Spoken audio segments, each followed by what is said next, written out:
भरोसा रखिए। रोहन एक छोटे से गांव में रहता था। वह एक गरीब परिवार से ताल्लुक रखता था, लेकिन उसके मन में बड़े सपने थे। वह अपने गांव को बदलना चाहता था, लेकिन उसे कोई समर्थन नहीं मिलता था। रोहन के परिवार वाले उसे कहते थे कि तुम गरीब हो, तुम कुछ नहीं कर सकते। लेकिन रोहन ने हार नहीं मानी।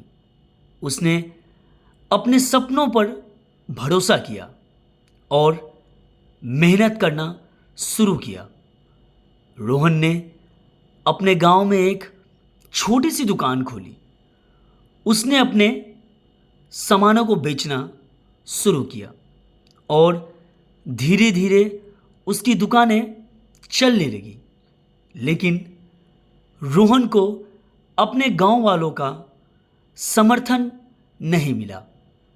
वे कहते थे तुम्हारी दुकान कभी नहीं चलेगी। लेकिन रोहन ने उनकी बातों पर ध्यान नहीं दिया। उसने अपने सपनों पर भरोसा किया और मेहनत करता रहा। एक दिन रोहन की दुकान में एक बड़ा ऑर्डर आया। रोहन को अपनी दुकान को बढ़ाने का मौका मिला। उसने अपनी दुकान को बड़ा किया और नए सामान को शुरू किया। रोहन की दुकान अब गांव की सबसे बड़ी दुकान बन गई है। लोग उसकी दुकान में खरीदारी करने आते हैं। रोहन का परिवार गर्व से भर गया था। रोहन ने अपने गांव वालों को साबित किया कि अगर हम भरोसा रखें और मेहनत करें तो हम कुछ भी हासिल कर सकते हैं।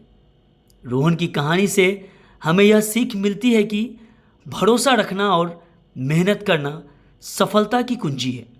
हमें अपने सपनों पर भरोसा करना चाहिए और हार नहीं माननी चाहिए। रोहन के शब्द में मैंने अपने सपनों पर भरोसा किया और मेहनत की। आज मैं अपने गांव का सबसे सफल व्यवसायी हूँ।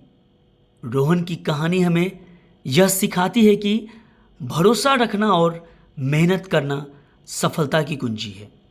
हमें अपने सपनों पर भरोसा करना चाहिए और हार नहीं माननी चाहिए। इस कहानी से हमें यह सीख मिलती है कि हमें अपने लक्ष्य पर ध्यान देना चाहिए और उसे हासिल करने के लिए मेहनत करनी चाहिए। हमें अपने सपनों को पूरा करने के लिए भी हार नहीं माननी चाहिए।